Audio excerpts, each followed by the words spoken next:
Mga kapuso, pinangangambahan, meron na namang isang investment scam. Ngayon naman, lampas 100 residente sa Parañaque at ilang lugar sa Visayas ang natangayan naman ng mahigit 100 milyong piso. Ang may-ari ng kumpanya, isang barangay kagawad na hindi na ngayon mahagilap. Nakatutok si Lia Manyalak del Castillo, eksklusibo.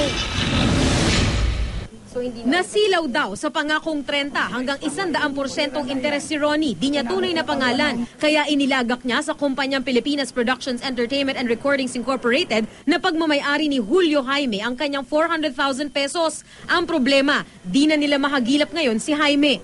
Yun, inipo ng pera ng mga anak ko para nga sa December na usapan na bayaran. Ngayon, na-scam nga ito, kaya medyo sumama ang pakiramdam ng loob, maghahanap mamuli ng pera para pambayad. Kagawad ng Barangay Moonwalk sa Parañaque City si Jaime at presidente rin ng Barangay Councilors League of the Philippines, kaya nagtiwala ang mga kapitbahay. Katulad na lang ni Buboy na nag-resign pa sa trabaho at isinugal ang 2 milyong pisong pera. Best friend namin yung kapatid, kababata namin since high school. So, tiwala kami. Kanina, sumugod na sa bahay ni Jaime ang galit na investors. Mula raw nitong Hulyo, di na sila nabayaran ni Jaime. Naroon ang pamangkin ni Jaime na si Peter Estonilo at pinayagan namang makapasok ang mga galit na investor. Pero nakakandado na ang mga pintuan ng kwarto. Pati raw si Peter na biktima ng kanyang tito.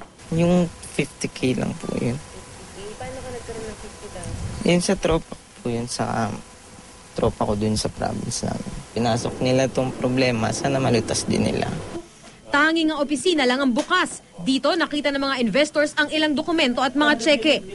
Ito yung opisina ni Julio Jaime kung saan daw niya kinakausap noon yung mga naging investor ng sinasabi niyang investment business. Sa opisina rin na ito, siya nag-oopisina bilang kagawad naman ng barangay. Kaya naman nahikayat talaga yung mga namuhunan dahil may hinahawakan siyang posisyon. Ang ilang tseke nagkakahalaga ng hanggang 700,000 piso. May 6 listahan din ng mga puhunan ng mga tao at computation ng interes na makukuha nila. Si Donnie, matalik na kaibigan daw ng mag-asawa, nawalan ng 4 milyong piso. Lahat ng sumasali dito sa Pilipinas Production, lumabas. At siya, kausapin niya kami kung ano yung problema at huwag siya magtago.